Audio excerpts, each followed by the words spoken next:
Merci Oui, Marion. bonjour, rebonjour. Rebonjour. Donc vous avez des jumelles qui ont 7 mois et c'était visiblement de la joie Oui, oui, oui. Alors, on en avait toujours rêvé avec mon conjoint, mais on n'en avait jamais discuté ensemble. Et donc, en fait, quand on nous a annoncé qu'on attendait des jumeaux, on était effectivement très heureux. Par contre, c'est vrai que malgré qu'on qu'on ait envie d'avoir des jumeaux, l'annonce est un peu un choc. Moi, j'ai mis 2-3 nuits à m'en remettre. Et alors, qu'est-ce que vous avez pensé justement ? Qu'est-ce que vous vous êtes dit ? Alors moi j'ai eu très peur en fait parce que ce qu'on ne sait pas quand on souhaite avoir des jumeaux, enfin quand on en voit dans la rue, etc., c'est qu'il y a plusieurs types de grossesse gémellaires et que dans mon cas j'étais considérée sur une grossesse quand même risquée puisque j'avais qu'un seul placenta et 2 poches, donc c'est une grossesse monocoriale biamniotique, donc forcément des vrais jumeaux. Et le risque, c'est qu'il y a un syndrome transfuseur-transfusé avec un bébé qui est nourri et l'autre pas. Voilà. Et ça a été très angoissant pour moi. Oui, bien sûr. Oui, donc voilà. on vous a informé de ce qui pouvait arriver. Et du coup, pendant 2-3 nuits, vous avez un petit peu... Voilà. Cogité. Bah oui. Et puis en plus, qui commence à aller sur Internet et à chercher le syndrome transfuseur-transfusé, avoir des photos, etc., ça peut être assez choquant. Parce que voilà, c'est effectivement la grossesse que vous avez eue est une des grossesses les plus à risque qui puisse exister. Donc je pense que les médecins vous ont rapidement alerté sur tout ce qu'il fallait faire et surtout ne pas faire pour le développement de vos enfants, enfin pendant la grossesse, pour leur bien-être. Et immédiatement, on a tout de suite le sentiment d'être désapproprié de quelque chose. On a beaucoup de mal à se projeter dans une sorte de grossesse idéalisée. Voilà, l'enfant grandit en soi. C'est tout de suite beaucoup de questions. Et alors je ne sais pas si c'était votre cas, mais souvent ce qu'on sollicite à ce moment-là, c'est ça n'a peut-être pas été votre cas, c'est de pouvoir rencontrer un professionnel ou la Fédération Jumeaux et Plus de votre région qui peut vous apporter des informations, ou un professionnel pour justement relativiser calmer aussi. Vos angoisses, bien tout à fait, c'est vraiment important. Oui, c'est un peu ce qui s'est passé. Donc moi, j'ai dû faire le deuil justement de cette grossesse idéale, très tranquille, avec 3 échos sur toute la grossesse. Là, on m'a annoncé des échos tous les 15 jours. Donc ça a été un gros choc. Je voulais pas du tout de ce suivi médical en fait. C'était vraiment ça qui me stressait. Du coup, on est allé dans un centre de référence. J'ai été suivie et j'ai accouché à l'HFME à Lyon. Et on a été très bien épaulés. Et justement, on nous a parlé de l'association des jumeaux. On nous a expliqué que je pouvais avoir de l'aide à domicile avant la naissance des enfants, que je pouvais avoir de l'aide après la naissance, etc. Et on a été très bien accompagnés pour tout ça. Voilà.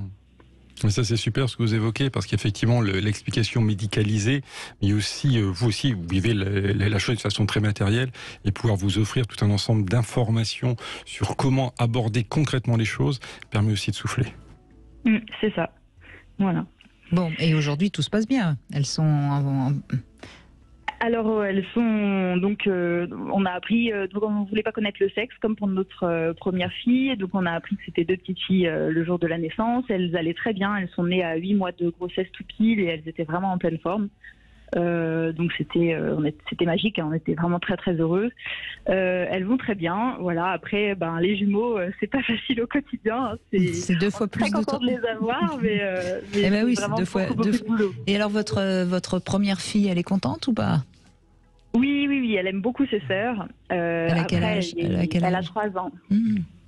3 ans, donc c'est vrai que c'est la période qui est un petit peu difficile. Il y a beaucoup de sentiments qui se mélangent pour elle et donc il y a beaucoup de crises, beaucoup de pleurs et puis forcément du jour au lendemain on passe de 1 à 3 enfants et c'est pas facile en tant que parent d'accorder du temps à tout le monde.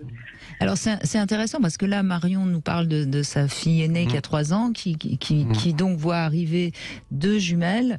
Ouais. Là aussi c'est plus compliqué, j'imagine. Oui, c'est beaucoup plus compliqué parce que elle qui avait l'attention privilégiée jusqu'à maintenant, on lui dit tu vas avoir un petit frère ou une petite sœur, puis on lui dit tu en auras 2. Bon, ouais, c'est plutôt sympa, parce qu'à l'école, en maternelle, on dit, ouais, moi, je vais en avoir 2 et tout. Puis quand ils sont là, c'est un petit peu plus compliqué. Ça crie beaucoup, ils vous accaparent énormément. Et en fait, le risque, c'est que votre enfant puisse se sentir brusquement mise de côté, un peu isolé. D'où l'importance de pouvoir, si c'est possible, réintroduire les grands-parents, de pouvoir lui accorder quelques moments. Mais vraiment, s'ils sont rares, ce sont des temps de qualité que vous allez passer avec elle, avec une activité spécifique, si possible, hors de la maison, avec elle. Et en lui renvoyant qu'elle a cette spécificité, c'est d'être maintenant la grande sœur, et que lorsqu'elle grandira, tout doucement, elle aura aussi des petites responsabilités vis-à-vis des jumeaux, et qu'elle restera toujours, et ça aussi c'est important à lui préciser, elle restera toujours l'aînée. C'est elle qui vous a fait exister avec votre conjoint en tant que parent. Parce que brusquement, ce que certains enfants peuvent se représenter, notamment des aînés qui sont confrontés à une fratrie gémellaire qui arrive, c'est le fait, brusquement, tout est centré sur ces jumeaux, on ne parle que d'eux, systématiquement que d'eux, en permanence, tout est centré sur eux, et ils peuvent développer une petite déprime. Et ça peut facilement être mis de côté. Oui, on imagine bien les amis qui viennent, ils s'extasient devant les jumelles, et puis ils oublient un peu la petite de 3 ans qui finalement n'existe plus, bien sûr. Qui fait un joli dessin, puis on lui dit « Ah oui, c'est joli ton dessin », mais au fait, avec tes jumeaux, tu fais comment pour... Voilà. C'est exactement ça. On avait, nous, discuté un peu avec notre entourage et justement, on avait fait une liste de naissance et on avait expliqué qu'on souhaitait qu'il y ait des marques d'attention envers notre grande, de surtout pas l'oublier, même si c'était pas matériellement, mais que lors des visites, etc., il y ait quelque chose de fait pour elle. Oui, tout à fait. Par exemple, quand on rentre à la maison, il y a les fameux les cadeaux qui sont faits à la mère, etc. Mais c'est bien d'en faire aussi à l'aîné qui est là. Vraiment. Tout à fait. Bon, en tout cas, vous en êtes consciente, Marion, donc tout va bien. Merci de votre témoignage. Merci beaucoup.